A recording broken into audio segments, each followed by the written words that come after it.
Hello there, St. Michael's. Father Dan here again, and I'm here because we are approaching the most important week in our whole cycle of our holidays and everything else going on, and that is Holy Week, which begins on the Sunday before, at the beginning of it, rather, on what we are used to calling Palm Sunday.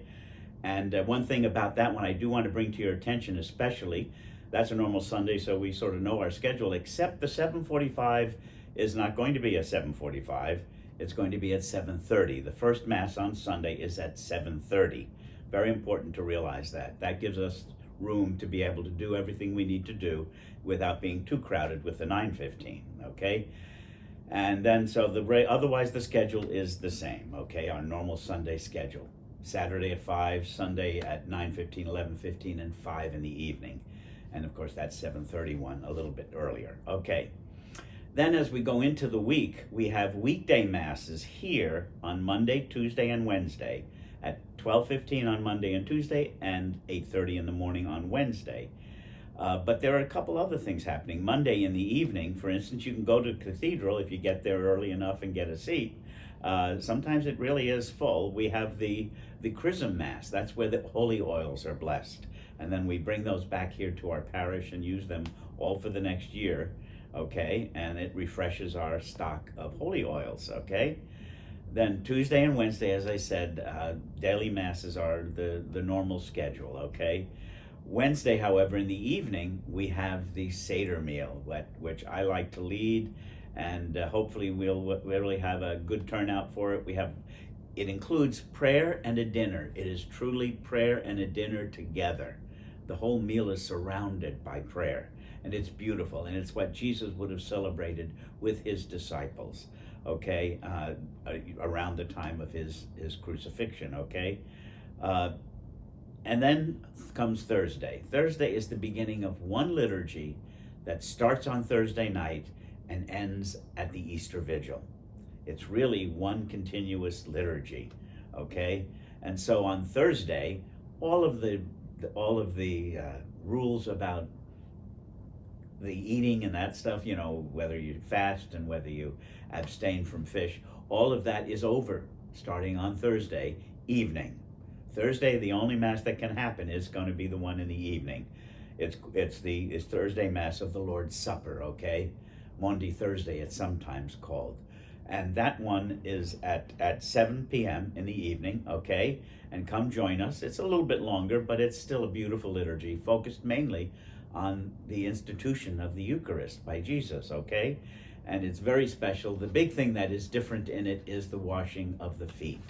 And so that's one time I know that everyone's coming to church with the cleanest feet they've ever had, because we all are embarrassed to have our feet washed, I know.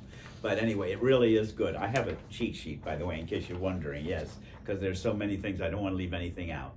Okay, then on Good Friday, it's the Good Friday of the Lord's Passion, okay? There's no daily Mass, so the stations will be at 12 noon, okay? We won't be doing a Mass. There's no Mass allowed on Good Friday, okay? We had the Mass on Thursday, no Mass on Friday. But we have the stations at 12 noon only, okay? Because there is an evening service at 7 o'clock, which is very different from anything else we ever do, but is a beautiful one. And the main central event in that is really the veneration of the cross, the reading of the Passion, but also the veneration of the cross, okay?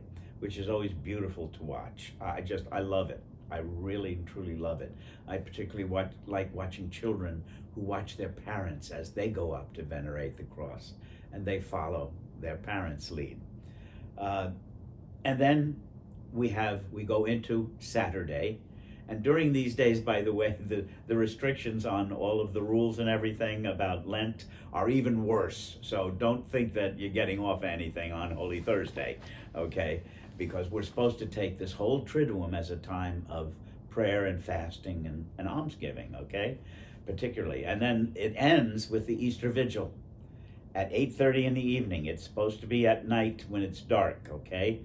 And so it will be at 8:30 in the evening, and It's the grandpa of all of the granddaddy of all the liturgies, all the smells and bells, we would say.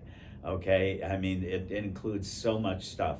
It is a long service, but the most beautiful part of it is that we baptize. I think we're going to baptize like 12 people altogether, and we do confirmations for some others who are Catholic already but hadn't been confirmed. Other things happen.